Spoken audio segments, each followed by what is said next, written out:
Friends, आप लोगों को एक छोटी सी जानकारी देनी थी कि आज जो अखबार में निकला है कि अगर आगे से थोड़ा संक्रमण, अभी तो सामान्य है, अगर संक्रमण नहीं बढ़ा तो जल्द ही डिग्री कॉलेज और स्कूल खुलने वाले हैं।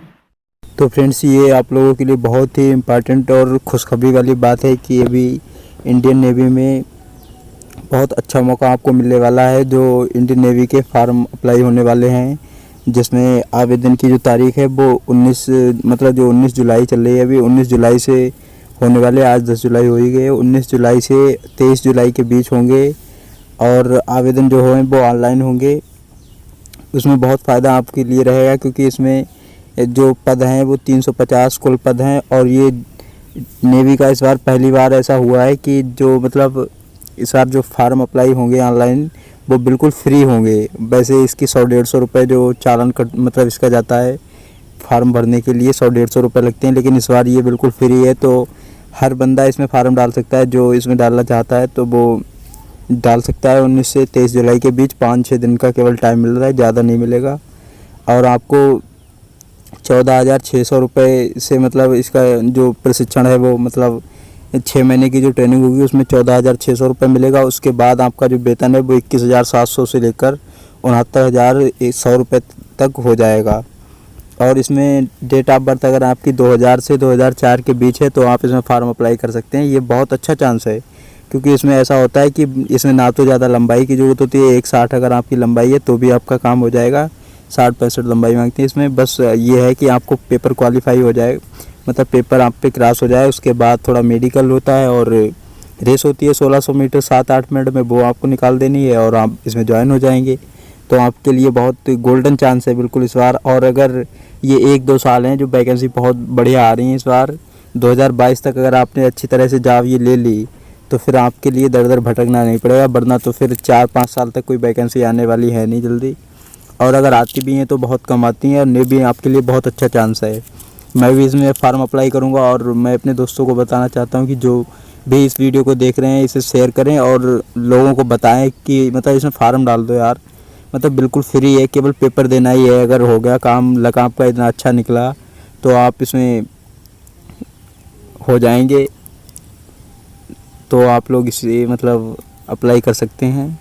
फ्रेंड्स, इतना अच्छा चांस आपको कहीं नहीं मिलेगा। जो हाई स्कूल 12th के बाद डायरेक्ट अप्लाई कर सकते हैं, इसके लिए कोई ग्रेजुएशन की ज़रूरत नहीं है। उसके बाद फ्रेंड्स, यहाँ पे ये क्वेश्चन है कि दक्षिण कोरिया कब आज़ाद हुआ। दक्षिण कोरिया जो है, ये दक्षिण कोरिया देश है, ये कब आज़ाद हुआ? तो इसका आंसर हो जाएगा 15 अगस्त 1945। तो दक्षिण कोरिया कब आज़ाद हुआ, ये क्वेश्चन अगर जीके का आता है तो आप इसका आंसर दे देंगे। दक्षिण कोरिया जो है 15 अगस्त 1945 को आज़ाद हुआ। इसे याद इस तरह रखेंगे कि अपना भी देश जो है भारत, ये 15 अगस्त 1947 को आज़ाद हुआ। और दक्षिण कोरिया कब हुआ? ये 1945 को हुआ। तो 2 साल पहले हो गया था ये। तो आप इसे इस तरह याद रखेंगे कि दक्षिण कोरिया 1945 को आज़ाद हुआ और भारत जो हमारा देश है वो 1947 को आज़ाद हुआ। ये तो आप सभी को पता ही होगा। उसके बाद फ्रेंड्स, अगला क्वेश्चन देखते हैं यहाँ पे। ये अगला क्वेश्चन यहाँ पे है फ्रेंड्स, अगला क्वेश्चन है ईडन गार्डन स्टेडियम कहाँ स्थित है। जो ईडन गार्डन स्टेडियम है ये कहाँ स्थित है? ये भी जीके का क्वेश्चन बहुत इंपॉर्टेंट है। ये ईडन गार्डन स्टेडियम कहाँ स्थित है? तो इसका करेक्ट आंसर हो जाएगा कोलकाता। तो ईडन गार्डन स्टेडियम कोलकाता में स्थित है। उसके बाद फ्रेंड्स, इम्पॉर्टेंट क्वेश्चन ये आता है कि पाकिस्तान कब आज़ाद हुआ। तो ये तो आप बहुत अच्छी तरह से जानते होंगे कि जो पाकिस्तान है ये 14 अगस्त 1947 को आज़ाद हुआ। हमारा देश भारत है, ये 15 अगस्त 1947 को आज़ाद हुआ। और ये पाकिस्तान है, ये भारत में पहले लगता था, ये अब अलग अलग हो गया है। तो ये एक दिन पहले इन्होंने मनाने लगे, एक दिन पहले आज़ाद हो गया। तो ये पाकिस्तान जो है 14 अगस्त 1947 को आज़ाद हुआ था। और हमारा देश जो भारत है, जहाँ हम रहते हैं, स्वतंत्र भारत है, ये 15 अगस्त 1947 को आज़ाद हुआ था। तो ये जीके के क्वेश्चन फ्रेंड्स बहुत इंपॉर्टेंट हैं। ये बिल्कुल आप एक एक क्वेश्चन बहुत अच्छी तरह से देखिए। और आपको अगर स्क्रीनशॉट इसका लेना हो स्क्रीनशॉट ले लीजिए, वरना वीडियो को डाउनलोड कर लीजिए। और वीडियो को अधिक से अधिक शेयर करिए, लाइक करिए, क्योंकि इस पर जो आज से मैं हमेशा इसी तरह के क्वेश्चन लाता रहूँगा। जीके के क्वेश्चन, करंट अफेयर्स से रिलेटेड लाता रहूँगा। उसके बाद क्वेश्चन फ्रेंड्स आगे देखते हैं। इसके बाद आगे क्वेश्चन है वानखेड़ स्टेडियम कहाँ स्थित है। वानखेड़ स्टेडियम कहाँ स्थित है? तो फ्रेंड्स, ये वानखेड़ स्टेडियम आप लोगों को चाहे पता हो, ये वानखेड़े स्टेडियम जो है ये मुंबई में स्थित है। बहुत बड़ा स्टेडियम है ये फ्रेंड्स। ये जैसे कि आप वानखेड़े स्टेडियम देख ही रहे होंगे, सामने फ़ोटो लगा हुआ, तो आपको चित्र दिखाई दे ही रहा होगा कि वानखेड़े स्टेडियम कहाँ स्थित है। तो ये मुंबई हो गया। उसके बाद फ्रेंड्स अगले क्वेश्चन पे आते हैं। अगला क्वेश्चन ये है कि अमेरिका कब आज़ाद हुआ। जो अमेरिका देश है ये अमेरिका कब आज़ाद हुआ था। तो अमेरिका जो है ये 4 जुलाई 1976 को आज़ाद हुआ था।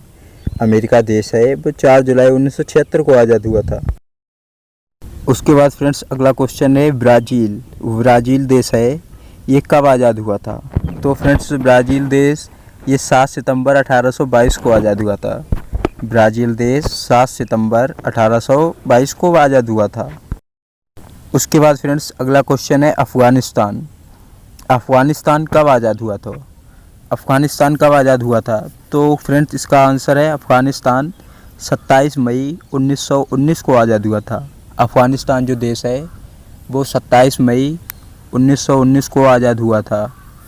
यहाँ फ्रेंड्स देख ही रहे हैं फ़ोटो बिल्कुल अफ़गानिस्तान का। और आपको अगर मौका मिले अफ़गानिस्तान जाने का तो वहाँ भी जाइए, देखिए अफ़गानिस्तान क्या है। और अलग अलग देशों में घूमने का मौका आपको मिले तो बिल्कुल मत छोड़िएगा। उसके बाद आगे है नरेंद्र मोदी स्टेडियम कहाँ है। ये जल्द ही बना है फ्रेंड्स नरेंद्र मोदी स्टेडियम। ये हमारी भारत सरकार में अभी नरेंद्र मोदी की जब सरकार थी, अभी चल भी रही है, 2022 तक चलेगी। तो नरेंद्र मोदी स्टेडियम जो है ये नरेंद्र मोदी जी ने अहमदाबाद में बनवाया है। ये इन्होंने अपने नाम पर बनवाया है नरेंद्र मोदी स्टेडियम। ये फ्रेंड्स जीके का क्वेश्चन बहुत इंपॉर्टेंट हो जाता है कि नरेंद्र मोदी स्टेडियम कहाँ है। तो ये अहमदाबाद में है। उसके बाद फ्रेंड्स आप देख रहे हैं अरविंद केजरीवाल, ये कौन है। तो ये फ्रेंड्स सीएम है दिल्ली के। दिल्ली के सीएम हैं अरविंद केजरीवाल। ये आईआईटी खड़गपुर से आईआईटी बैच 1900, ये फ्रेंड्स आईआईटी खड़गपुर 1985 बैच के स्टूडेंट हैं। और इन्होंने ये जो अभी वर्तमान में है दिल्ली के सीएम है अरविंद केजरीवाल।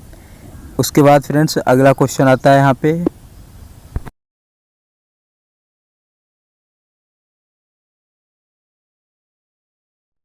अगला क्वेश्चन आता है फ्रेंड्स फाउंडर ऑफ इन्फोसिस।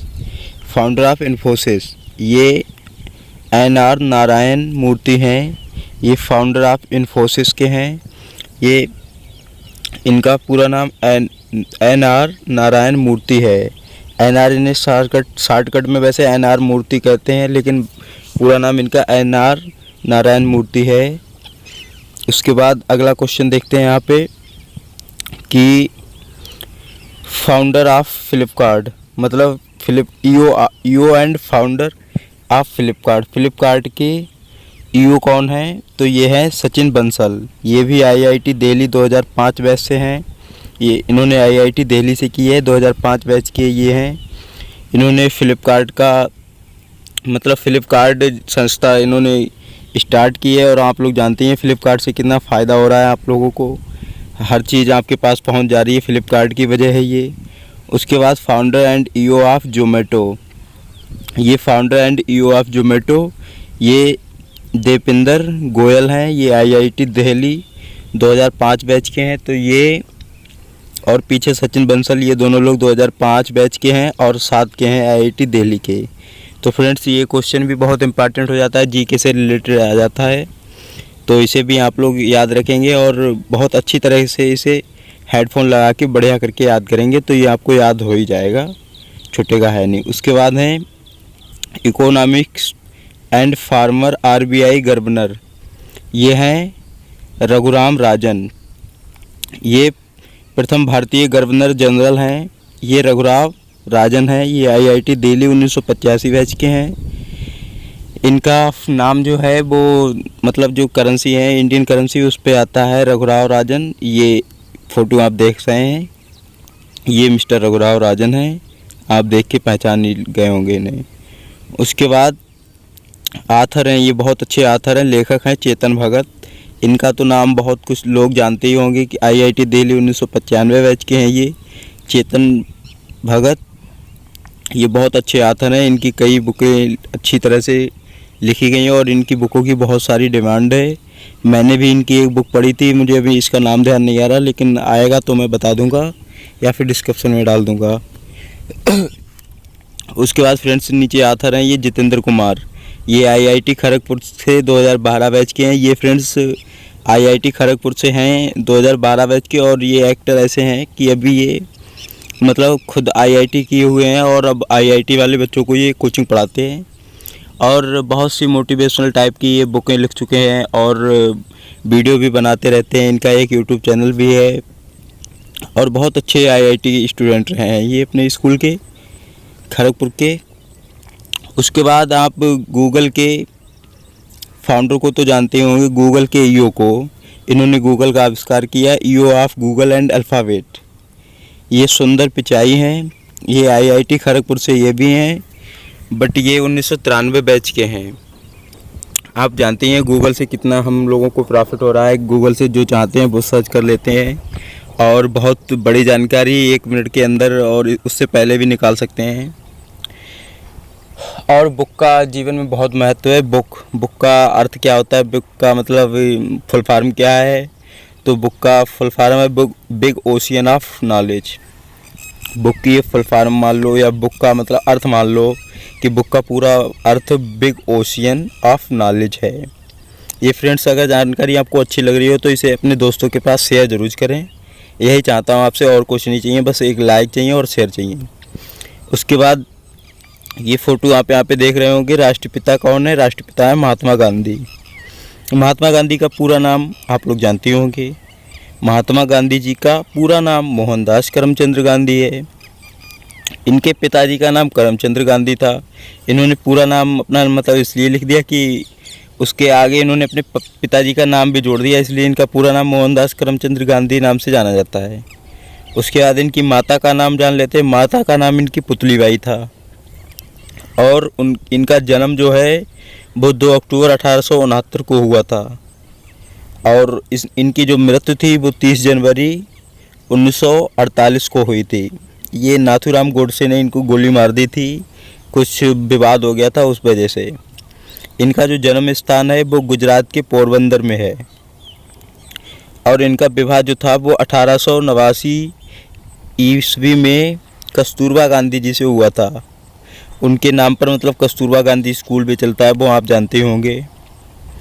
और उसके बाद इनका एक पुत्र था, मतलब एक पुत्र नहीं 3 पुत्र थे इनके, जिसमें नंबर 1 नंबर पे हरिलाल था। उसके बाद मंगीलाल और रामदास, ये 3 पुत्र थे महात्मा गांधी जी के। और इन्होंने बहुत आंदोलन किए, भारत देश को आज़ाद करने में इनका बहुत बड़ा योगदान रहा। तो महात्मा गांधी जी से बहुत मतलब योगदान मिलता है, लेकिन मैंने देखा है कई यूट्यूबर लोग इनके बारे में भला बुरा कहते रहते हैं, गलत बातें करते रहते हैं, लेकिन ये सब कुछ नहीं करना चाहिए। इन्होंने देश की आज़ादी के लिए बहुत कुछ किया है। अभी हाल ही में नरेंद्र मोदी जी ने कुछ करेंसी चेंज की हैं तो उसमें इनका फ़ोटो हटा दिया है। वैसे शुरू से अभी तक इनकी जो मतलब इनकी फ़ोटो थी नोटों पे आती थी, लेकिन अब कुछ नोट हैं जिन पे चेंज कर दी है, न्यू करेंसी के हिसाब से वो चेंज कर दी है। उसके बाद फ्रेंड्स आप जानते हैं एमआरपी की फुल फॉर्म। एमआरपी पे जो मतलब एमआरपी पे आपको जो कुछ प्राइज़ मिलता है उसकी आप फुल फॉर्म जानते हैं? इसकी फुल फॉर्म है maximum retail of price. MRP की फुल फॉर्म है maximum retail of price. MRP friends वो होती है जो मतलब किसी प्रोडक्ट पे पड़ी होती है, वो एमआरपी होती है। तो ये आप एमआरपी की फुल फॉर्म जान ही गए होंगे। उसके बाद आगे क्वेश्चन देखते हैं। यहाँ पे आगे क्वेश्चन है पटाखों में लाल रंग किसके कारण होता है? पटाखे होते हैं जो दीपावली और होली पे अपने लोग छुटाते हैं, तो दीपावली और होली पे जो छुटाते हैं पटाखों में लाल रंग किसके कारण होता है? तो ये स्ट्रांसियम, एक स्ट्रांसियम टाइप का बारूद होता है, उसके कारण होता है। पटाखों में लाल रंग स्ट्रांसियम के कारण होता है। उसके बाद अगला क्वेश्चन देख लेते हैं यहाँ पे फ्रेंड्स। सिम, SIM, सिम का फुल फॉर्म क्या है? तो सिम का फ्रेंड्स फुल फॉर्म है सब्सक्राइबर आइडेंटिफिकेशन मॉड्यूल। सिम का फुल फॉर्म है सब्सक्राइबर आइडेंटिफिकेशन मॉड्यूल होता है। तो फ्रेंड्स आप लोग ये सिम का फुल फॉर्म भी समझ गए होंगे और आप इसे याद कर लेंगे। सिम का फुल फॉर्म हो जाता है ये यहाँ पे। उसके बाद फ्रेंड्स है एलईडी। एलईडी का पूरा नाम होता है लाइट इमिटिंग डायोड। एलईडी तो आप जानते ही होंगे, जो आप सभी लोगों के घर में भी लगी होगी, देखते होंगे आप। तो एलईडी की फुल फॉर्म है लाइट इमिटिंग डायोड। तो ये भी आप लोग इस तरह याद रखेंगे। उसके बाद केटीएम की बहुत जानकारी आप लोगों को देनी चाहिए, क्योंकि केटीएम आप लोग बहुत अच्छी तरह से जानते हैं। What is KTM? केटीएम तो आजकल हर बच्चा चलाना चाहता है, और बच्चे से पूछ लो केटीएम क्या है तो बता देगा। तो केटीएम की फुल फॉर्म है क्राफ्ट फेयरजियोज ट्रंकेनपोल्ड मैटिगोफेन। तो आप लोग केटीएम की फुल फॉर्म एक बार दोबारा रिवाइज कर लीजिए, थोड़ी लंबी सी स्पेलिंग हो जाती है। केटीएम की फुल फॉर्म है क्राफ्ट फेयरजियोज ट्रंकेनपोल्ड मैटिगोफेन। तो केटीएम की फुल फॉर्म आप याद ही कर चुके होंगे कि केटीएम की फुल फॉर्म अगर आपको उससे कोई पूछे तो आप बता देंगे केटीएम की फुल फॉर्म क्राफ्ट फेयरजियोज ट्रंकेनपोल्ड मैटिगोफेन। केटीएम को इस नाम से जाना जाता है। फ्रेंड्स, आजकल के हर युवा की पहली पसंद केटीएम है। तो केटीएम आजकल बहुत प्रचलित है और भारत में भी लॉन्च होने वाली है। अभी तो बाहर से फ़िलहाल मंगाई जाती है। उसके बाद आगे क्वेश्चन देखते हैं डीएसएलआर कैमरा है ये। डीएसएलआर की फुल फॉर्म क्या है? तो डीएसएलआर की फुल फॉर्म है digital single lens reflex. DSLR की फुल फॉर्म है डिजिटल सिंगल लेंस रिफ्लेक्स। तो फ्रेंड्स, आप डीएसएलआर की फुल फॉर्म भी याद कर चुके होंगे, उम्मीद है आपको समझ में आई होगी। उसके बाद अगला क्वेश्चन देखते हैं एनसीआर का पूरा नाम क्या है, या एनसीआर की फुल फॉर्म। तो एनसीआर का पूरा नाम है नेशनल कैपिटल रिजाइन। एनसीआर की फुल फॉर्म होती है नेशनल कैपिटल रिजाइन। एनसीआर का पूरा नाम नेशनल कैपिटल रिजाइन होता है। तो ये भी आप बहुत अच्छी तरह से समझ गए होंगे। उसके बाद आते हैं अगले क्वेश्चन पे। अगला क्वेश्चन यहाँ पे देखते हैं कि कौन सा यहाँ पे अगला क्वेश्चन देखते हैं, कौन सा मेढक दुनिया का सबसे जहरीला मेढक है, यानी दुनिया का सबसे जहरीला मेढक कौन सा है? तो पॉइजन डार्ट फ्रॉग ये दुनिया का सबसे जहरीला मेढक है, ये समझ ही गए होंगे। उसके बाद अगला क्वेश्चन यहाँ पे देखते हैं कि जो मिर्ची होती है, लाल मिर्च, हरी मिर्च जो होती है, वो मिर्च खाने पर हमें जलन क्यों होती है? तो मिर्च खाने पर हमें जलन क्यों होती है? मिर्च में जो इसका आंसर हो जाता है, मिर्च में कैप्साइन नामक रसायन होता है। ये रसायन हमारी जीभ की उपस्थित कोशिकाओं में उपस्थित रसायन से प्रतिक्रिया करता है, इसीलिए मिर्च खाने पर हमें जलन होती है। तो आप अब आगे से अगर मिर्च खाएंगे तो समझ ही जाएंगे कि जलन क्यों होती है, और वो जलन होनी भी चाहिए, क्योंकि अगर जलन नहीं होगी तो फिर मिर्च खाने का फ़ायदा ही क्या है, उससे तो पूरा स्वाद ही आ जाता है खाने का। उसके बाद ये टाइम बहुत इम्पॉर्टेंस है जीवन में, हर इंसान के जीवन में टाइम बहुत इम्पॉर्टेंट है। टाइम का पूरा नाम है the international magazine of events. Time के पीछे आज पूरी दुनिया भागती है। टाइम का पूरा नाम है the international magazine of events. तो इसे भी आप बहुत अच्छी तरह से समझ गए होंगे। उसके बाद अगला क्वेश्चन देखते हैं। यहाँ पे अगला क्वेश्चन है यूपीआई का पूरा नाम क्या है? तो यूपीआई का पूरा नाम है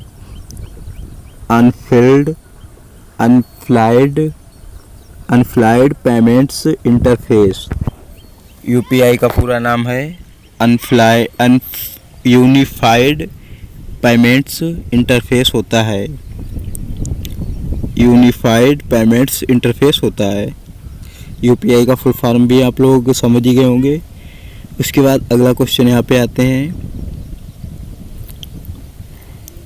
अगला क्वेश्चन यहाँ पे है आँखों के इस सफ़ेद हिस्से को क्या कहते हैं? आँखों के जो यहाँ पे साइड में आप निशान देख रहे हैं, आँखों के इस सफ़ेद हिस्से को क्या कहते हैं? तो आँखों के इस सफ़ेद हिस्से को स्क्लेरा कहते हैं। आँखों के इस सफ़ेद हिस्से को क्या कहा जाता है? तो इसे स्क्लेरा कहा जाता है। उसके बाद यहाँ पे आ गए हैं आगे क्वेश्चन पे, हम ये भी आपको दिखा रहे हैं SC, ST और OBC का फुल फॉर्म क्या है? तो SC का फुल फॉर्म होता है अनुसूचित जाति, यानी सिचुएटेड केस्ट, सिचुएटेड केस्ट वो सिचुएटेड कास्ट। उसके बाद ST situated table, OBC other backward classes, यानी अन्य पिछड़ा वर्ग। OBC की फुल फॉर्म है अदर बैकवर्ड क्लासेस, अन्य पिछड़ा वर्ग। उसके बाद आगे क्वेश्चन पे आते हैं कि जो हमारा लाइट बल्ब होता है, लाइट बल्ब में कौन सी गैस भरी होती है या कौन सी गैस का प्रयोग होता है। तो लाइट बल्ब जो होती है, लाइट बल्ब में आर्गन और नाइट्रोजन गैस का प्रयोग होता है। लाइट बल्ब में नाइट्रोजन और आर्गन गैस का प्रयोग होता है। उसके बाद आता है हमारा राष्ट्रीय पक्षी क्या है। तो आप लोग इसे तो अच्छी तरह से जानते होंगे कि हमारा राष्ट्रीय पक्षी है वो मोर है, पीकॉक है। हमारा राष्ट्रीय पक्षी पीकॉक है। इसके लिए मान्यता 31 जनवरी 1963 को राष्ट्रीय पक्षी घोषित किया गया।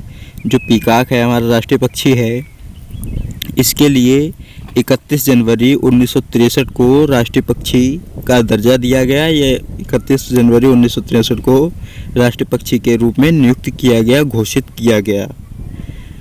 उसके बाद फ्रेंड्स PEN, पेन का पूरा नाम। पेन तो आप मतलब बहुत यूज करते होंगे और मैं भी करता हूँ, तो इसकी फुल फॉर्म भी आज याद कर लेते हैं, बहुत इंपॉर्टेंट रहेगी आप लोगों के लिए। मुझे तो पहले से ही याद है। पेन की फुल फॉर्म है पावर इनरिच्ड इन निब। पेन का फुल फॉर्म आप अपने फ्रेंड्स से पूछ सकते हैं, मतलब पेन का यूज तो सब लोग करते ही होंगे। फिलहाल ये ज़्यादा पूछता नहीं है, छोटे मोटे एग्जाम में पूछता रहता है। तो पेन का फुल फॉर्म आप याद कर लेंगे, पावर इनरिच्ड इन निब होता है।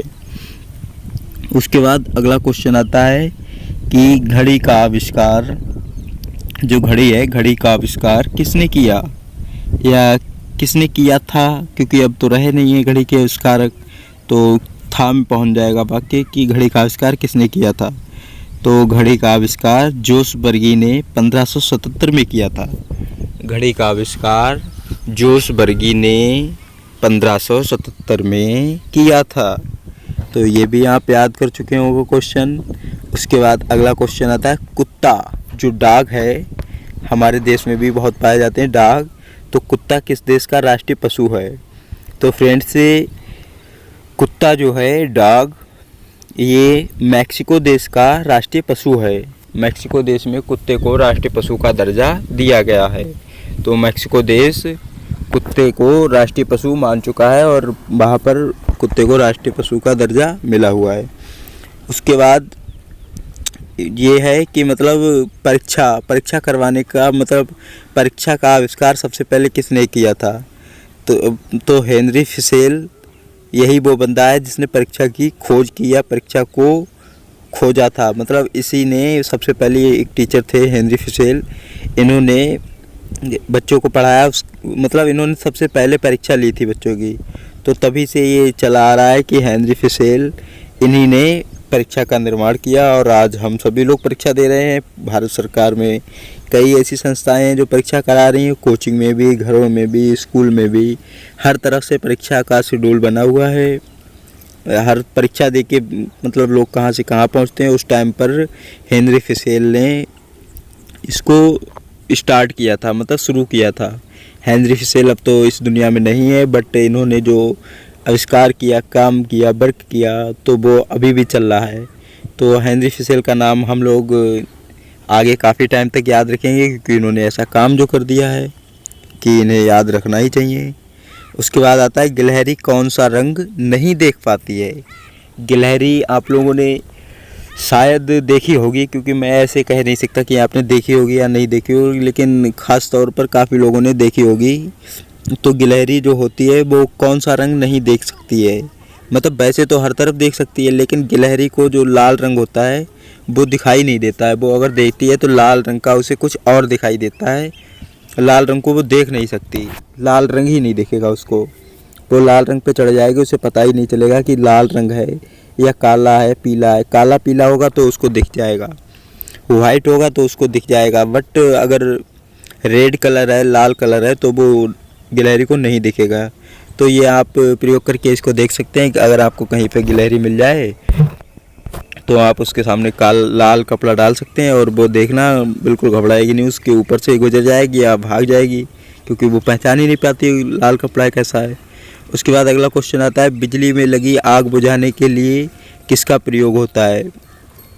तो इसमें पायरन का प्रयोग होता है। पायरन का प्रयोग होता है बिजली में लगी आग, मतलब बिजली के जब तार दो आपस में टच हो जाते हैं और मतलब टच हो जाते हैं, तो जब आग लग जाती है तो उसमें पायरन का प्रयोग होता है। पायरन से आग बुझाई जाती है, अन्यथा आग नहीं बुझती है। तो बिजली में लगी आग बुझाने के लिए पायरन का प्रयोग होता है।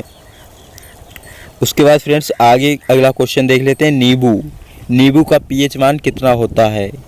तो फ्रेंड्स आप लोगों को बता दूं, नींबू का पीएच मान जो है वो 2.4 होता है। नींबू आप जानते हैं खट्टा फल है, और खट्टे फल जो सबसे प्रचुर अधिक मात्रा में आंवला में पाया जाता है। खट्टे फल खाने से फ्रेंड्स आपको एक और थोड़ी इम्पॉर्टेंट बात बता दूं इसमें, जब आ ही गया क्वेश्चन, तो खट्टे फल खाने से जो हमारी जख्में होती हैं, चोट अगर लग जाती है और खट्टे फल आप अधिक सेवन करते हैं तो चोट वो है जल्दी सही होने का चांस रहता है। ये बायो में मतलब बुक में लिखा है, मेरे पास से आप नहीं सहमत हो तो बुक में देख सकते हैं, सर्च कर सकते हैं यूट्यूब पे या गूगल पे सर्च कर सकते हैं, वहाँ से देख सकते हैं। उसके बाद ऐसा देश जहाँ रात 12 बजे सूर्य निकलता है, तो नॉर्वे एक ऐसा देश है जहाँ रात के 12 बजे सूर्य निकलता है और सुबह 12 बजे अस्त होता है। नॉर्वे एक ऐसा देश है जहाँ रात 12 बजे सूर्य निकलता है और रात मतलब 12 बजे निकलता है, दिन में सुबह 12 बजे अस्त होता है। उसके बाद क्वेश्चन आगे आता है, भारत के प्रथम IAS ऑफिसर। ये अभी यूपी कांस्टेबल 2018 वाले बैच में क्वेश्चन पूछा गया था कि भारत के प्रथम IAS ऑफिसर कौन थे।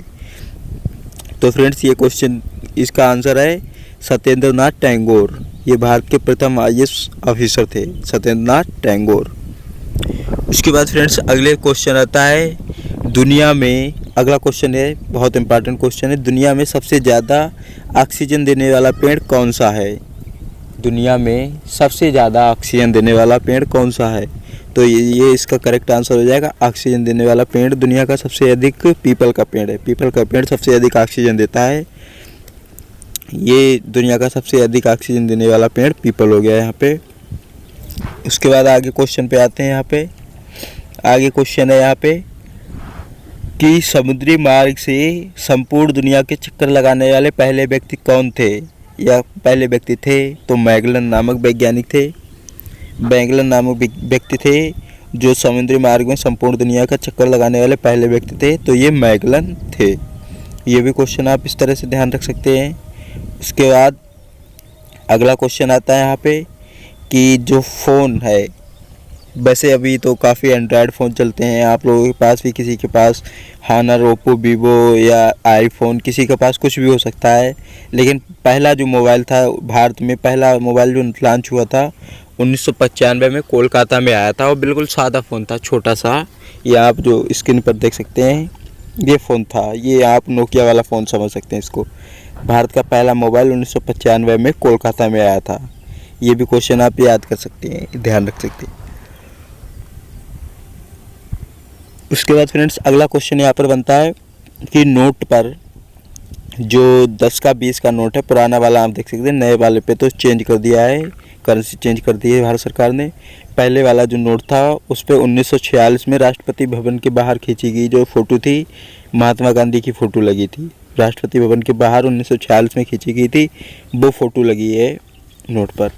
उसके बाद आप हमारे फेसबुक पेज से भी ज्वाइन हो सकते हैं, ये लाइक सब्सक्राइब कर सकते हैं हमारे चैनल को।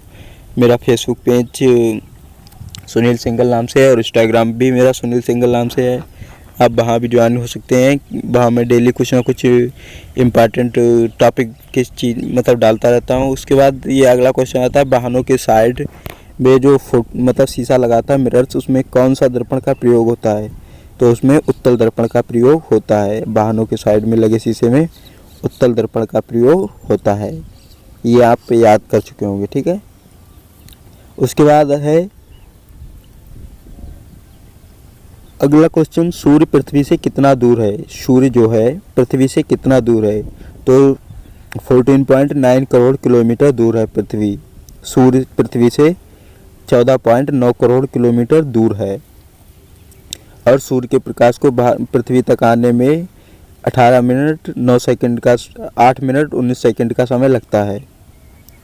सूर्य के प्रकाश को पृथ्वी तक आने में 8 मिनट 19 सेकंड का समय लगता है।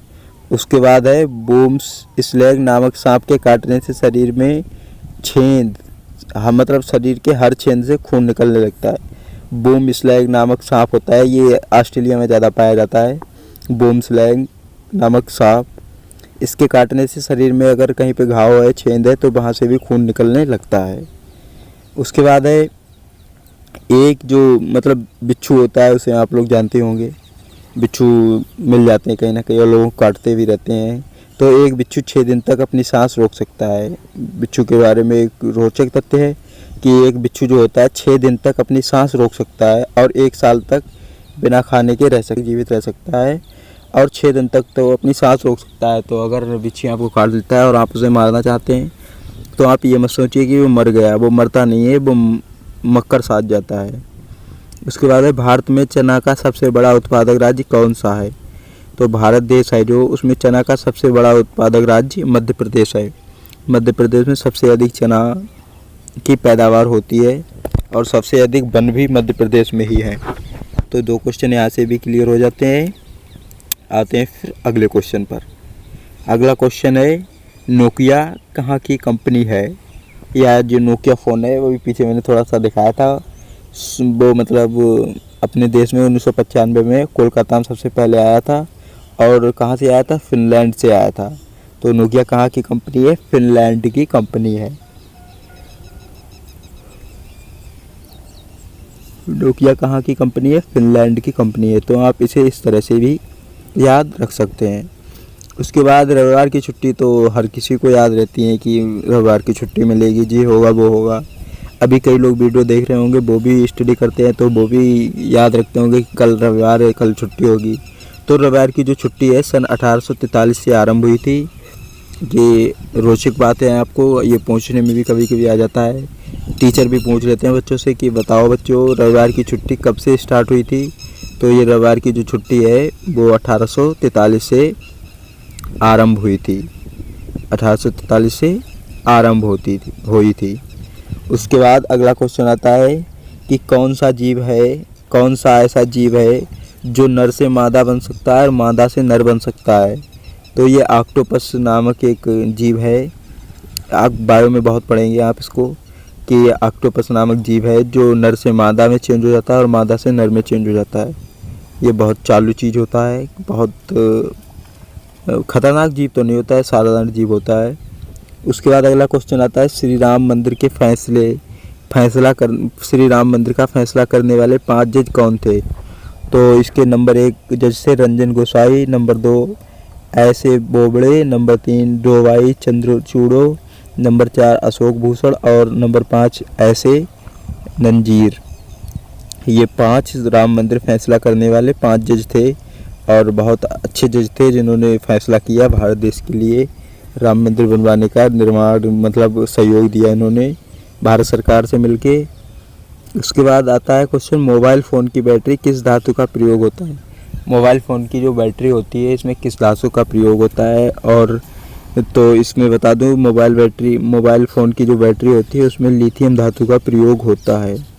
मोबाइल फ़ोन की जो बैटरी होती है उसमें लिथियम धातु का प्रयोग होता है। तो आप इस क्वेश्चन को इस तरह भी याद रखते हैं कि मोबाइल फ़ोन की बैटरी में लिथियम धातु का प्रयोग होता है। और आपको बता दूं मोबाइल फ़ोन की बैटरी जितनी ज़्यादा mAh की होगी उतनी ज़्यादा ही रुकेगी। जैसे 2000 mAh की है तो उस हिसाब से रुकेगी, और अगर 3000, 4000, 5000 mAh की है तो बैटरी उस हिसाब से रुकेगी। तो आप ये भी समझ गए होंगे। उसके बाद आगे आता है गूगल की स्थापना कब हुई थी? इससे पहले एक क्वेश्चन मैंने डाला था, वहाँ पे गूगल के ईओ कौन थे, गूगल के फाउंडर कौन थे? तो वो सुंदर पिचाई थे। और गूगल की जो स्थापना थी ये कब हुई थी? तो ये 4 सितंबर 1998 को सुंदर पिचाई ने की थी। गूगल की स्थापना है, गूगल के फाउंडर तो ये सुंदर पिचाई हो गए। और गूगल की स्थापना कब हुई? तो ये 4 सितंबर 1998 को हुई थी। 1998 को हुई थी। 4 सितंबर 1998 को गूगल की स्थापना हुई थी। गूगल बहुत अच्छा एक प्लेटफार्म है। इस पे मतलब एक साइट भी है विकिपीडिया, जिस पे आप कुछ सर्च करते हैं तो उसकी सटीक जानकारी बिल्कुल देता है, और गूगल है ये भी सटीक जानकारी देता है। 2 साइटें भारत में बहुत फेमस हैं और विश्व में भी फेमस है। गूगल नंबर 1 पर गूगल, नंबर 2 पर विकिपीडिया। तो विकिपीडिया पर भी आप कुछ चीज़ सर्च करेंगे तो उसकी जानकारी सटीक मिलेगी, और किसी साइट पे अगर आप सर्च करेंगे तो वो गलत भी जवाब दे सकता है, मतलब जानकारी उसकी गलत भी हो सकती है। लेकिन गूगल पे और विकिपीडिया पे जानकारी आपको बिल्कुल सटीक मिलेगी। फ़िलहाल वैसे तो हम ही लोग डालते हैं वीडियो, मतलब विकिपीडिया पे और गूगल पे कुछ ना कुछ इन्फॉर्मेशन हमारे जैसे लोग ही डालते हैं, तो कुछ ना कुछ गलतियां तो उनसे भी हो जाती हैं, लेकिन काफ़ी हद तक सटीक जानकारी मिलती है वहाँ से। ये भी आप समझ गए। उसके बाद फ्रेंड्स, आप ये सामने स्क्रीन पर देख रहे होंगे उगता हुआ सूर्य। तो ये मैंने ये फ़ोटो इसलिए डाल दिया कि उगते हुए सूर्य की भूमि किसे कहा जाता है। तो उगते हुए सूर्य की भूमि अरुणाचल प्रदेश को कहा जाता है, और विश्व में सबसे पहले सूर्य जो है वो जापान में निकलता है। विश्व में सबसे पहले जो सूर्य है वो जापान में निकलता है, और भारत में सबसे पहले अरुणाचल प्रदेश में निकलता है। उसके बाद आगे फ्रेंड्स देख रहे हैं आप फ़ोटो, एक चित्र देख रहे हैं यहाँ पे, इंसान का चित्र है। ये अपने हृदय को पकड़े है। हृदय बहुत नाजुक चीज़ है। तो मानव का हृदय जो होता है 1 मिनट में कितनी बार धड़कता है? मानव का हृदय 1 मिनट में 72 बार धड़कता है। ये आप लोग जान ही सकते हैं। जिस तरफ हृदय बना है उस तरफ आप अभी हाथ लगा के देखिए तो आपको धक धक की आवाज़ आएगी, कुछ चलता हुआ दिखाई देगा आपको कि कुछ चल रहा है, हृदय गति कर रहा है। उसके बाद अगला क्वेश्चन है, मानव के शरीर में जो सामान्य तापमान होता है वो 37 डिग्री सेल्सियस और 98.6 डिग्री फ़ारेनहाइट होता है। मानव का सामान्य तापमान 37 डिग्री सेल्सियस और 98.6 डिग्री फ़ारेनहाइट होता है। उसके बाद अगला क्वेश्चन है कि महिलाओं में, मतलब जो गर्भवती महिलाएं होती हैं, आप सामने स्क्रीन पर देख सकते हैं कि ये जो फ़ोटो लगा है गर्भवती महिला का है, और ये मतलब इसका पेट थोड़ा बड़ा सा है, तो आप इसको अंदाज़ लगा सकते हैं कि गर्भवती महिला होगी। तो गर्भवती महिलाओं में सर्वप्रथम किस चीज़ की कमी हो जाती है? तो फ्रेंड्स, ये आपको जानकारी दूँ, मतलब गर्भवती महिलाओं में आयरन और कैल्शियम की कमी हो जाती है। गर्भवती जो महिलाएं होती हैं उनमें आयरन और कैल्शियम की कमी हो जाती है। उसके बाद अगला क्वेश्चन देखते हैं यहाँ पे, इंडियन आर्मी, भारतीय सेना। भारतीय सेना क्या है इसके बारे में थोड़ा सा बता देता हूँ डिटेल में। तो आप मेरी वीडियो देख सकते हैं, नीचे डिस्क्रिप्शन में मैं दे दूँगा लिंक उसका, वो वहाँ पे जाके आप देख सकते हैं। आर्मी की फुल फॉर्म फ्रेंड्स होती है alert regular mobility young. Army की फुल फॉर्म होती है अलर्ट रेगुलर मोबिलिटी यंग। उसके बाद फ्रेंड्स अगला क्वेश्चन आता है कि भारत जो इंडिया है, भारत में कितने राज्य हैं और कितने केंद्र शासित प्रदेश हैं? तो आप लोगों को बता दूं कि भारत में 28 राज्य और 8 केंद्र शासित प्रदेश हैं। 28 राज्य और 8 केंद्र शासित प्रदेश हैं।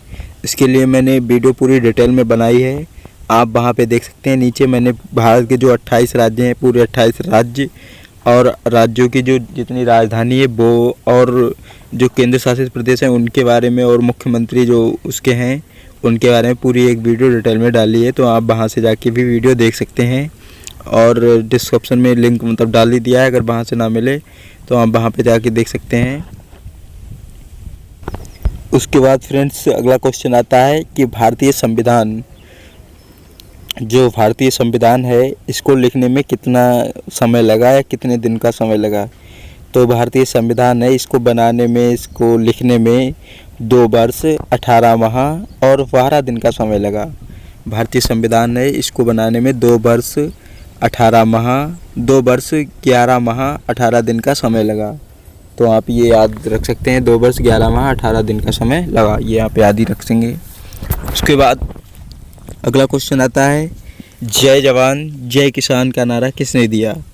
तो फ्रेंड्स, जय जवान जय किसान का नारा लाल बहादुर शास्त्री ने दिया। लाल बहादुर शास्त्री ने देश के लिए काफ़ी कुछ किया है, बट आज कुछ लोग हैं जो लाल बहादुर शास्त्री को भूल बैठे हैं, मतलब पता ही नहीं है उन्हें लाल बहादुर शास्त्री इस दुनिया में थे, क्या किया उन्होंने भारत देश के लिए, कुछ किसी को पता ही नहीं है। उसके बाद अगला क्वेश्चन यहाँ पे आता है, सफ़ेद हाथी आपको दिख रहा है बिल्कुल वाइट एलिफेंट। तो ये क्वेश्चन यहाँ पे आ जाता है, वाइट एलिफेंट सफ़ेद हाथियों की भूमि किसे कहा जाता है? तो फ्रेंड्स, सफ़ेद हाथियों की भूमि थाईलैंड को कहा जाता है। यूपीएसआई 2018 बैच में आया था कि सफ़ेद हाथियों की भूमि किसे कहा जाता है, तो ये थाईलैंड को कहा जाता है। उसके बाद अगला क्वेश्चन ये आप यहाँ से देख सकते हैं, ताजमहल। ताजमहल आपको दिखाई दे रहा है, विश्व धरोहर है, विश्व की सबसे सुंदर इमारत कहा जाता है इसको, ताजमहल को। और ये भारत में, अपने भारत देश में है और आगरा में स्थित है। ये आगरा में है। आप लोगों को अगर समय मिले तो आप जाके देखें, बहुत अच्छा लगता है यहाँ पे। मैं भी गया था अपने सर के साथ, मुझे फ़िलासफ़ी कोचिंग वाले सर ले गए थे, तो उनके साथ में गया था ताजमहल देखने।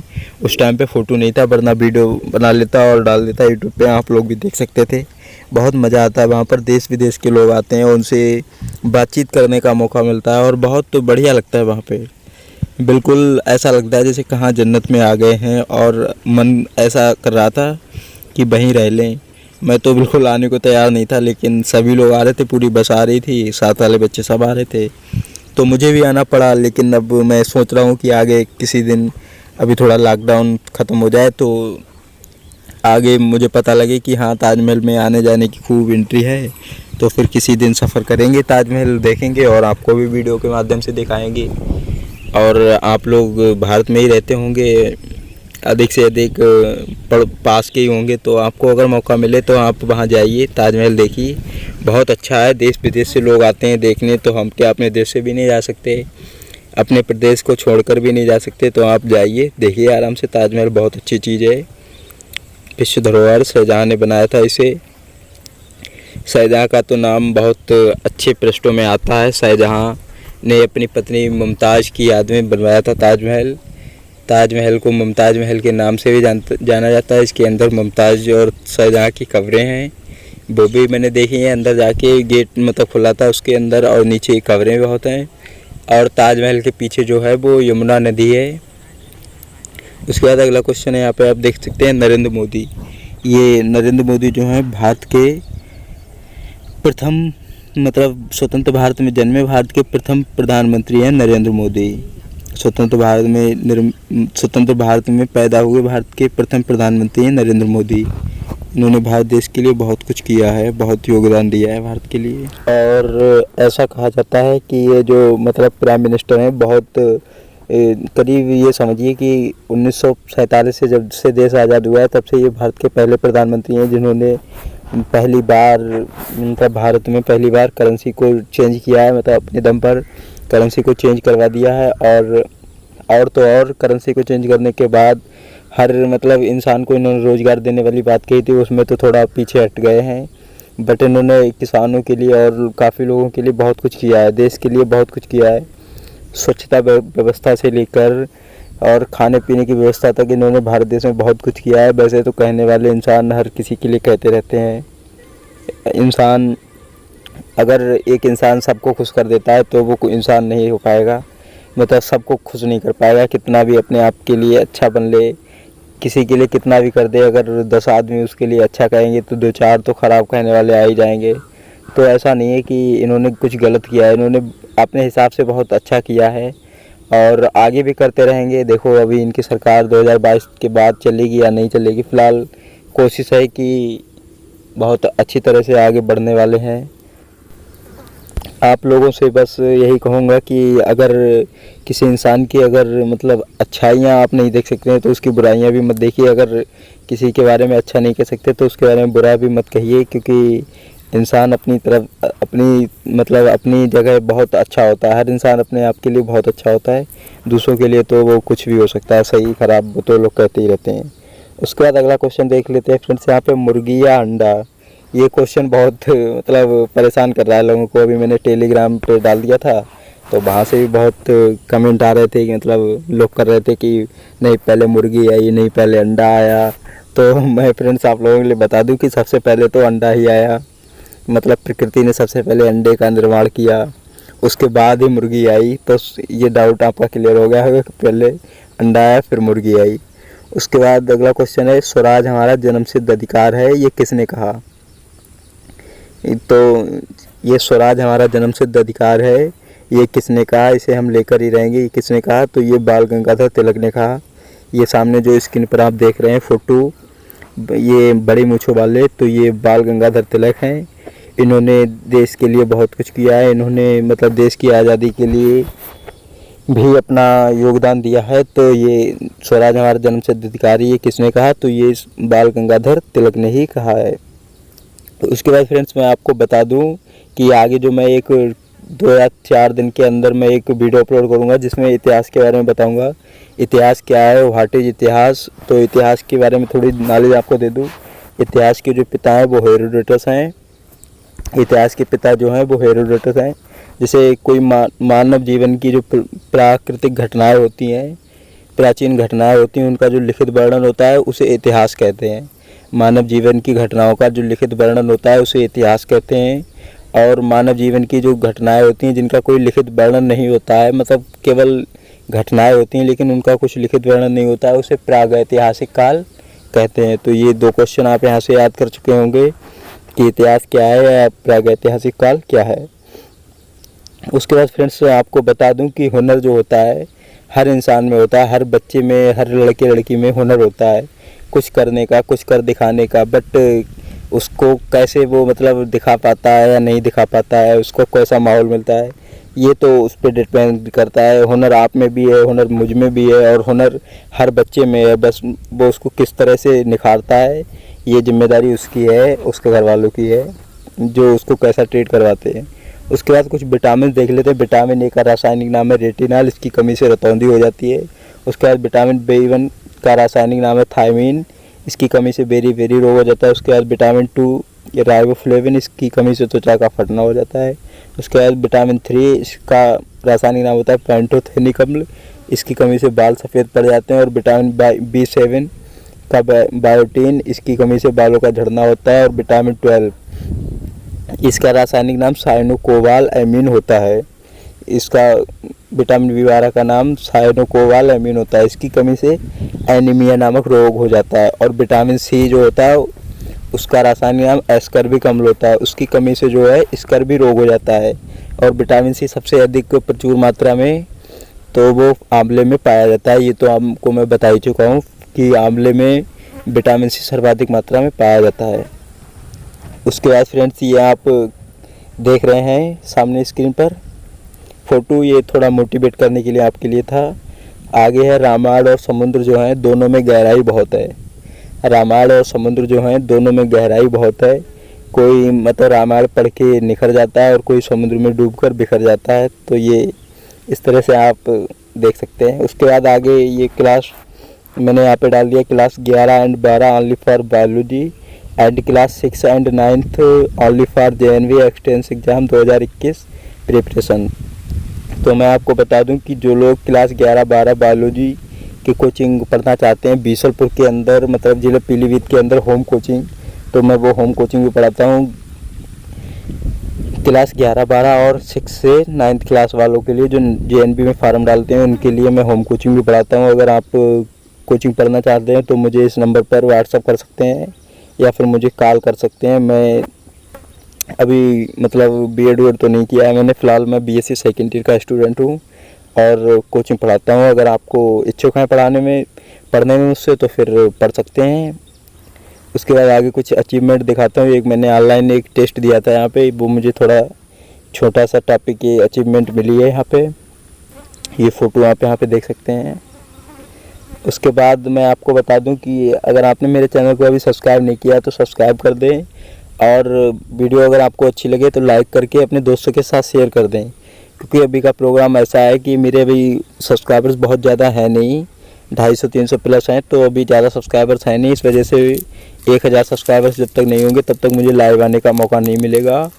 और मैं जो मतलब क्लास बच्चों को देना चाहता हूँ फ्री पढ़ा के लोगों का मतलब अपने लिए योगदान कुछ लोगों के लिए देना चाहता हूं, तो वो मैं नहीं दे सकता हूं क्योंकि 1000 सब्सक्राइबर्स नहीं है। तो आपसे यही कहना चाहता हूं कि मेरे सब्सक्राइबर्स अधिक से अधिक बढ़वाएं ताकि 1000 सब्सक्राइबर्स हो जाएं और मैं गरीब लोगों की मदद कर सकूं। ये आप एक थोड़ा छोटा सा मोटिवेशन वीडियो मतलब फ़ोटो मोटिवेशन टाइप का देख सकते हैं।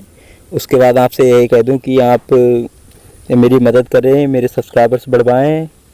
लोगों से कह के जितने भी आपके संगी साथी हैं उनको शेयर करके वीडियो मेरे सब्सक्राइबर्स बढ़वाएं, ताकि मैं जिन लोगों की मदद करना चाहता हूँ, गरीब लोगों की, उनकी मदद कर सकूँ। और अगर मैंने इन लोगों की मदद कर दी तो वो लोग जो मतलब उनके दिल से जो दुआ निकलेगी वो आप लोगों के भी लिए भी लगेगी। और चैनल पर अगर नए हैं हाँ तो इसे सब्सक्राइब कर दें। उसके बाद ये यहाँ पे pH मान देख सकते हैं, 2 सेकंड में बस याद करने वाली ट्रिक है। pH मान की नमक का 7.4 pH मान होता है, उसके बाद दूध का 6.4, जल का जो pH मान होता है वो 7 होता है, शराब का pH मान 2.8 होता है, और टमाटर का जो pH मान है वो 4.5 होता है। अम्लीय वर्षा जो होती है उसका pH मान 5 होता है। तो आप स्क्रीनशॉट भी ले सकते हैं इसका, और वैसे भी देख के वीडियो को याद कर सकते हैं। मानव का जो रक्त होता है उसका pH मान 7.4 होता है, वो इसमें यहाँ पे दिया नहीं गया है, वो मैं आपको ऐसे ही बता दे रहा हूँ। मानव रक्त का जो pH मान होता है 7.4 होता है, नमक का pH मान है वो 7 होता है, दूध का pH मान 6.4 होता है, जल का pH मान 7 होता है, और शराब का 2.8 होता है, टमाटर का 4.5 होता है, अम्लीय वर्षा का pH मान 5 होता है। तो आप इस तरह से याद रख सकते हैं। उसके बाद फ्रेंड्स आप आगे ये यहाँ पे चित्र देख सकते हैं, ये फ़ोटो यहाँ पे लगा है। ये फ़ोटो इस तरह से है कि मतलब जो ये फ़ोटो आपको फ़ोटो इस तरह दिख रहा होगा कि जो पत्तियाँ ये हैं ये किसकी हैं। आप इन पत्तियों को देख के कैसे पहचानेंगे कि किसकी पत्तियाँ हैं। तो ये जो पत्तियाँ हैं वो तंबाकू की जो खेती होती है उसकी पत्तियां हैं। ये फ़ोटो मेरा थोड़ा साफ़ नहीं आया, क्लियर नहीं आया, दूर से थोड़ा था तो साफ़ नहीं आया। तो ये तंबाकू की पत्तियां हैं, तंबाकू की खेती होती है यहाँ पे। तंबाकू की पत्तियों में क्या पाया जाता है, तंबाकू की पत्तियों में क्या चीज़ पाई जाती है। तो तंबाकू की पत्तियों में जो होती है वो निकोटीन पाई जाती है तंबाकू की पत्तियों में। उसे खाने से मतलब थोड़ा अजीब टाइप का लगता है, वो आप जो खाते होंगे वो समझते होंगे। तो ये आप देख ही चुके हैं कि जो तंबाकू की पत्तियों में क्या होता है, तंबाकू की पत्तियों में निकोटीन होता है। ये क्वेश्चन जीके का आता रहता है कि तंबाकू की पत्तियों में क्या होता है, तो तंबाकू की पत्तियों में निकोटीन होता है। उसके बाद अगले क्वेश्चन यहाँ पे मतलब अगला ये पॉइंट यहाँ पे देख सकते हैं आप स्क्रीन पर कि जो क्लास 6 से 12 तक की जो हिंदी माध्यम की NCERT वाली बुकें हैं वो मैंने डिस्क्रिप्शन में लिंक डाल दिया है, वहाँ से जाके आप डाउनलोड कर सकते हैं। क्लास 6 से 12 तक की NCERT की जो बुकें हैं वो फ्री में आप डाउनलोड कर सकते हैं। वहाँ पे आपको क्लास 6 से लेके 12 तक की जो हिंदी माध्यम की NCERT वाली बुकें हैं जो स्कूलों में चलती हैं वो आप वहाँ से डाउनलोड कर सकते हैं, बिल्कुल फ्री है वहाँ पे। और अगर वहाँ पे ना मिले तो आप टेलीग्राम पे हमें सर्च कर सकते हैं, सुनील सिंगल मेरा नाम है। टेलीग्राम लिंक में मतलब टेलीग्राम पे वहाँ पे भी लिंक डाल चुका हूँ, और फेसबुक, व्हाट्सएप पे, इंस्टाग्राम पे भी मुझसे जुड़ सकते हैं, वहाँ पे भी देख सकते हैं, डिस्क्रिप्शन में लिंक होगा, आप वहाँ से जाके ज्वाइन हो सकते हैं। और अगर आपके घर में कोई मतलब क्लास 6 से 12 तक है और हिंदी माध्यम की बुकें चाहता है, क्योंकि अभी लॉकडाउन इस तरह लग गया है कि बुकें भी ऑफलाइन नहीं मिल पा रही हैं, तो ऑनलाइन आप यहाँ से डाउनलोड कर सकते हैं और पढ़ सकते हैं, अपनी स्टडी को जारी रख सकते हैं। उसके बाद अगला यहाँ पे आता है धारा 377। तो धारा 377 होती है अप्राकृतिक कृत्य, और जो धारा 191 होती है 191 मिथ्या साक्ष्य देना होती है, और धारा 378 जो होती है वो धारा 378 का अर्थ होता है चोरी करना। धारा मतलब 378 चोरी अगर आप करेंगे तो उस पर लगाई जाएगी धारा 378। उसके बाद धारा 307 हत्या की कोशिश, धारा 307 हत्या की कोशिश, और धारा 302 हत्या का दंड, धारा 376 बलात्कार का केस होता है। धारा 395 में अगर आप डकैती करते हैं धारा 395 के तहत पुलिस आपको पकड़ती है और उस तरह जेल में डालती है। धारा 377 अप्राकृतिक कृत्य। धारा 396 डकैती के दौरान अगर आप किसी की हत्या कर देते हैं तो धारा 396 के अंतर्गत आता है। धारा 120 षड्यंत्र रचना, अगर आप किसी के बारे में कुछ गलत सलत बोलते हैं या किसी का प्रचार गलत माध्यम से करते हैं तो वो धारा 120 के अंतर्गत आता है। धारा 365 अपहरण करना, अगर किसी को आप अपहरण कर लेते हैं, जब्त कर लेते हैं तो वह धारा 365 के अंतर्गत आता है। ये IPC की धाराएं हैं। और धारा 34 जो है सामान आशय। धारा 412 छीना झपटी, अगर आपसे कुछ मतलब आप किसी से कुछ छीनते हैं तो धारा 412 के अंतर्गत छीना झपटी वाला मुकदमा आप पे रखा जाएगा। उसके बाद धारा 378 चोरी से, और धारा 191 मिथ्या साक्ष्य देना, धारा 300 हत्या करना, धारा 309 हत्या की कोशिश करना, ये रिलेटेड है इससे। धारा 310 ठगी करने से रिलेटेड है। धारा 312 गर्भपात करना किसी का, ये धारा 312 के अंतर्गत आता है। उसके बाद धारा 351 है हमला करना किसी पर, अगर आप हमला कर देते हैं तो धारा 351 के तहत आपको पुलिस अंडर में ले लेगी। उसके बाद धारा 354 स्त्री का लज्जा भंग करते हैं अगर आप, तो धारा 354 के अंतर्गत आता है। उसके बाद धारा 362 अपहरण करना, अगर धारा 362 के अंतर्गत आप किसी का अपहरण करते हैं तो धारा 362 के अंतर्गत आप जब्त किए जाएंगे, पकड़े जाएंगे। उसके बाद अगला यहाँ पे आता है सीमा सुरक्षा बल क्या है। सीमा सुरक्षा बल को इंग्लिश में कहते हैं बीएसएफ की फुल फॉर्म है border security force. Border security force को हिंदी में बोलते हैं सीमा सुरक्षा बल। बॉर्डर सिक्योरिटी फोर्स को हिंदी में बोलते हैं सीमा सुरक्षा बल। इसे सीमा सुरक्षा बल या बहादुरों का दल भी कहा जाता है। ये एसएससी जीडी के थ्रू इसमें जाते हैं, और आर्मी वाली होती है ये जॉब, आर्मी माना जाता है इसमें, बट एसएससी जीडी के थ्रू यहाँ पे जाते हैं। बीएसएफ बॉर्डर सिक्योरिटी फोर्स हो जाता है। सीआरपीएफ और एनआई, ऐसे इसमें बहुत सारी पोस्टें होती हैं, आप उसमें अलग अलग से अप्लाई कर सकते हैं। वो क्वेश्चन नंबर के हिसाब से आपका होता है कि किस हिसाब से आपको मार्क्स आए हैं, उसी हिसाब से आपको पोस्ट दी जाती है। अगर 100 क्वेश्चन का मतलब, अगर 100 क्वेश्चन का पेपर होता है, 200 नंबर का अगर पेपर होता है, तो उसमें अगर आपके 150 प्लस हैं अगर, तो आपको अच्छी पोस्ट मिल जाएगी। अगर 100 प्लस हैं तो उस हिसाब से पोस्ट मिलेगी। तो ये आप इस तरह से इसमें ज्वाइन हो सकते हैं। और आर्मी रैली भर्ती भी होती है, उसमें आप आर्मी रैली भर्ती में रेस निकाल के, और मेडिकल अगर फिट आपका है बिल्कुल अच्छी तरह से, तो फिर आप उसके थ्रू भी आर्मी में जा सकते हैं। मतलब आप वहाँ जाके रेस निकाला है 1600 मीटर 5.5 मिनट में, और उसके बाद आपका मेडिकल हो जाएगा, फिर एक छोटा सा 100 नंबर का पेपर हो जाएगा। अगर आप उस पेपर को क्रॉस कर देते हैं तो आपको ज्वाइनिंग कर ली जाएगा वहाँ पे, तो 4 महीने बाद बुला लिया जाएगा। उसके बाद आपकी 6 मंथ की जो ट्रेनिंग होगी, उस ट्रेनिंग को पूरा करने के बाद आपकी जो सैलरी होगी वो पूरी आने लगी। ट्रेनिंग तक थोड़ी कम आएगी। उसके बाद आप करीब 35-40 हज़ार के बीच से लेके और 70 हज़ार के बीच तक कमाने लगेंगे, और आगे पोस्ट जब बढ़ती जाएगी उस हिसाब से पैसे आपके बढ़ते जाएंगे। तो आप इस तरह से भी इसमें देख सकते हैं। उसके बाद आता है ज्वाइन आवर व्हाट्सएप ग्रुप। अगर आप लोग हमारे व्हाट्सएप ग्रुप से जुड़ना चाहते हैं तो हमारा फ़ोन नंबर जो है वो डिस्क्रिप्शन में मैंने डाल दिया है। आप हमारे चैनल पर जाके भी हमारा फ़ोन नंबर देख सकते हैं। ज्वाइन आवर व्हाट्सएप ग्रुप है नंबर वाला, वो व्हाट्सएप ग्रुप है हमारा। उस पर आप नंबर पे ज्वाइन ग्रुप लिख के भेज सकते हैं हमें व्हाट्सएप पे। हम वहाँ से आपको ग्रुप में ज्वाइन कर देंगे, जिससे आपको समय समय पर यूट्यूब के वीडियो के बारे में अपडेट मिलती रहेगी। और अपडेट मिलने से ये होगा कि अगर मैं किसी तरह की फाउंडेशन क्लास चला रहा हूँ, जैसे यूट्यूब पर अभी तो लाइव आने का मौका मिलता नहीं है, तो मैं एक ऐप के थ्रू, आपको टीचमेंट ऐप के थ्रू वहाँ पे ऑनलाइन पढ़ाता हूँ। उसकी क्लास करीब 3 से 4, 4 से 5, 2 घंटे की क्लास रहती है, वहाँ पे पढ़ाता हूँ। तो आप ये ग्रुप से ज्वाइन होके और वहाँ से क्लास ले सकते हैं। अगर आप जुड़ना चाहते हैं ग्रुप में तो जुड़ सकते हैं, अन्यथा कोई ज़रूरत नहीं है।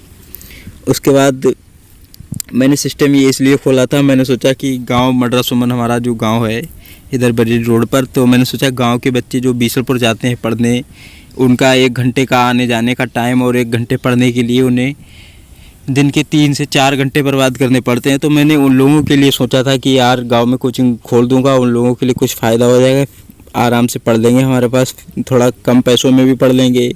थोड़ी बहुत अगर फ़ीस देंगे तो लूँगा, वरना अगर गरीब बच्चे हैं पैसे नहीं भी देंगे तो मैं फ्री पढ़ाऊँगा उन लोगों के लिए। इसलिए मैंने ये चैनल खोला था और कोचिंग खोली थी। बट ऐसा हुआ कि लोग आजकल अहमियत नहीं देते हैं, फ्री वाली चीज़ को इतनी अहमियत नहीं देते हैं। उन्हीं बच्चों से मैं अगर 200-300 लेके और उन्हें बीसलपुर या कहीं अच्छी जगह पढ़ाऊँ तो वो देने को तैयार हो जाएंगे। बट उन्हें मैं अपने घर पे बुला के, मतलब गांव में यहाँ पढ़ाऊँ अगर अपने सेंटर पे कोचिंग में, और फ्री पढ़ा दूँ तो वो उस तरह नहीं पढ़ना चाहेंगे। मतलब पैसे लोगे तो आपको वो ज़्यादा भी दे देंगे, चाहे कितनी भी उनके पास गरीबी हो। और अगर आप फ्री पढ़ाएंगे तो फ्री वाले को अहमियत नहीं देंगे। तो इस तरह से भी इन्होंने काफ़ी मुझे मतलब परेशानी की है। मैंने सोचा कि अगर मैं यहाँ पे फ्री पढ़ाऊँगा, मैंने व्हाइट बोर्ड भी ख़रीदा है और बिल्कुल शांति वातावरण है, बैटरी की व्यवस्था अच्छी है। 11-12 वालों के लिए जीव विज्ञान की क्लास अच्छी तरह से करवाता हूँ। उसके बाद नवोदय में जो फार्म डालते हैं 6 और 9th क्लास वाले बच्चे, उनको लिए भी क्लास चलाता हूँ। बट इन्होंने इस तरह से नहीं पढ़ना चाहा। 2-4 बच्चे जो हैं कोचिंग आते हैं और काफ़ी नहीं भी आते हैं। फ्री वाली चीज़ की अहमियत नहीं समझते हैं ना। जब पैसों में होगी, पैसे किसी को फालतू भी दे देंगे, अगर समझ में नहीं आएगा 20 रुपये तब भी पढ़ लेंगे। बट अगर कोई यहाँ पे अच्छा पढ़ाएगा, फ्री पढ़ाएगा तो नहीं पढ़ेंगे। तो इस तरह से मतलब वैसे तो काफ़ी कहना चाहिए, लेकिन नहीं कहूँगा क्योंकि वीडियो काफ़ी बड़ी हो चुकी है। और आप लोगों को यही बताऊँगा कि अगर आपको वीडियो अच्छी लगी हो तो इसे लाइक करना, शेयर करना और अपने दोस्तों के साथ में ही मतलब दिखाना, उन लोगों को बताना कि हाँ इस तरह से बंदा आगे बढ़ना चाहता है। आप लोगों की सपोर्ट रही तो एक दिन बहुत आगे जाऊंगा। अगर आप लोगों ने चाहा तो मैं बहुत जल्दी कामयाब हो जाऊंगा, मतलब बहुत अच्छी तरह से यहाँ पे यूट्यूब पे अपना मतलब नाम कर सकता हूँ। बट आप लोग अगर चाहें तब, अगर नहीं चाहेंगे तो फिर कुछ नहीं कर पाऊँगा। Thanks for watching my video. Thank you.